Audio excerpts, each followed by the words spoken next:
किसी ने बड़े कमाल की बात कही है कि जो इंसान खुद के लिए जीता है उसका एक दिन मरण होता है, लेकिन जो इंसान दूसरों के लिए जीता है उसका हर दिन स्मरण होता है। नमस्ते दोस्तों, मेरा नाम है आरजे कार्तिक। एक छोटी सी खूबसूरत सी कहानी। ये कहानी एक गरीब पिता और उसकी बेटी की। एक गरीब पिता अपनी बिटिया के साथ में एक महंगे होटल में पहुंचा अपने शहर के।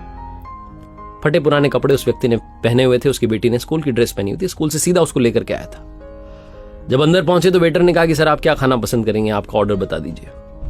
तो उस व्यक्ति ने कहा कि आप मेरी बेटी के लिए एक प्लेट पाव भाजी लेकर के आ जाइएगा बस।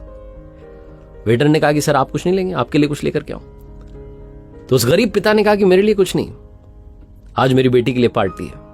मैंने इससे वादा किया था कि अगर आप पूरे जिले में 10th क्लास में टॉप करोगी तो आपको मैं पार्टी दूंगा, सबसे महंगी होटल में आपको पाव भाजी खिलाऊंगा, तो आप बस बच्चे के लिए पाव भाजी ले आओ। ये बात जब वेटर ने सुनी तो दौड़ करके अपनी होटल के मालिक के पास गया और जाकर कहने लगा कि सर एक छोटी सी दरखास्त है, आप मेरी सैलरी में से पैसा काट लेना, लेकिन आज मैं चाहता हूं कि जो बच्ची वहां टेबल पर बैठी है उसके पिता के साथ में उसके पिता को भी एक प्लेट पाव भाजी खिलाई जाए। उस बच्ची ने पूरे जिले में टॉप किया है सर, गरीब पिता है, ज्यादा पैसे नहीं होंगे, इसलिए कहने की बस बच्ची के लिए ले आओ।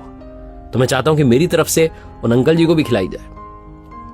होटल के मालिक ने जब ये बात सुनी तो कहने लगा कि अरे क्या बात कर रहे हो छोटी सी, तुम उसके पिता के लिए भी पाव भाजी लेकर के जाओ, उसके लिए भी लेकर के जाओ, पैसे मत लेना, 3-4 प्लेट पाव भाजी पैक करवा करके ले जाओ और 2-3 किलो मिठाई के डिब्बे ले जाओ और कहना उनसे कि ये पार्टी जो है होटल की तरफ से है, हमारी बेटी ने पूरे जिले में टॉप किया है। उनसे कहना कि मोहल्ले में मिठाई बांटिए, जश्न मनाइए, चिंता मत कीजिए। जब ये बात होटल के मालिक ने कही तो वेटर खुश होते हुए गया। उसने कहा वाह क्या बात है, कितने अच्छे मालिक के यहां पे नौकरी कर रहा हूं, कितना अच्छा बंदा, दिलदार बंदा है। वो लेकर के पहुंचा 2 प्लेट पाव भाजी। तो वो गरीब पिता चौंक गया। उसने कहा कि अरे क्या, मैंने तो एक ही मंगाई थी, मेरे पास पैसे नहीं है। वेटर ने कहा अरे सर शर्मिंदा मत कीजिए, हमारी तरफ से आपकी बेटी ने, हमारी बेटी ने टॉप किया, ये मिठाई के डिब्बे 3-4 प्लेट पाव भाजी और पैक कर दिया, आप लेकर के जाइएगा, जश्न मनाइएगा। पिता और पुत्री खुश हो गए। कई साल इस बात को बीत गए। कई सालों के बाद में वो बेटी जो थी वो यूपीएससी की तैयारी करके कलेक्टर बन चुकी थी। किस्मत थी, ऊपर वाले का करिश्मा था कि उसी शहर में उसका आना हुआ, वहीं कलेक्टर बनी। तो उसने सूचना पहुंचा दी उस होटल में कि मैं आने वाली हूं लंच करने के लिए, कलेक्टर मैम आने वाली हैं। होटल का मालिक जो था उसने वो पूरी होटल सजा दी कि मैम आने वाली है, कलेक्टर साहिब आएंगे। गांव में बात फैल गई, उस कस्बे में जितने लोग थे सब पहुंच गए देखने के लिए। कलेक्टर पहुंची अपने साथ में अपने पिता को लेकर के। होटल का मालिक और ये तो समझ नहीं पा रहे थे, इन्हें लगा कोई होंगी। कलेक्टर ने कहा कि शायद आपने पहचाना नहीं, हम वही पिता पुत्री हैं जब मेरे 10th क्लास में टॉप करने पर आपने पार्टी दी थी, हम वही पिता पुत्री हैं, आज फिर से आए और आज पार्टी हम देंगे आपको, आपके पूरे स्टाफ को और पूरे शहर को।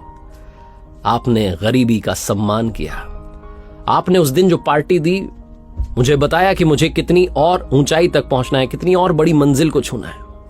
आपने एक नई प्रेरणा दी थी और आज मैं उसी प्रेरणा का एहसान चुकाने के लिए आई हूं। वो जो मैडम थी कहती जा रही थी और आंखों से आंसू बहते जा रहे थे। होटल का मालिक, वेटर जो थे, दोनों हाथ जोड़ के खड़े थे और कह रहे थे क्या बात है, ऊपर वाले का आशीर्वाद है। छोटी सी कहानी है लेकिन सिखाती है कि कभी भी किसी गरीब का मजाक मत उड़ाना। हो सके तो उसकी मदद करना, मदद ना कर सको तो मजाक मत उड़ाना, क्योंकि वो सब देख रहा है। बनना है तो उसकी नजर में अच्छा बनिए। एक बार फिर से वही बात जो आपसे अक्सर कहता हूं, ऊपर वाले के आशीर्वाद के साथ, अपनी मेहनत और अपनों के प्यार के साथ कर दिखाओ कुछ ऐसा कि दुनिया करना चाहे आपके जैसा। याद रखिए, हर सोमवार सुबह 9:30 बजे मेरे साथ देखिए एक नई कहानी और हर शुक्रवार सुबह 9:30 बजे मेरे साथ देखिए लर्निंग सीरीज का एक नया वीडियो।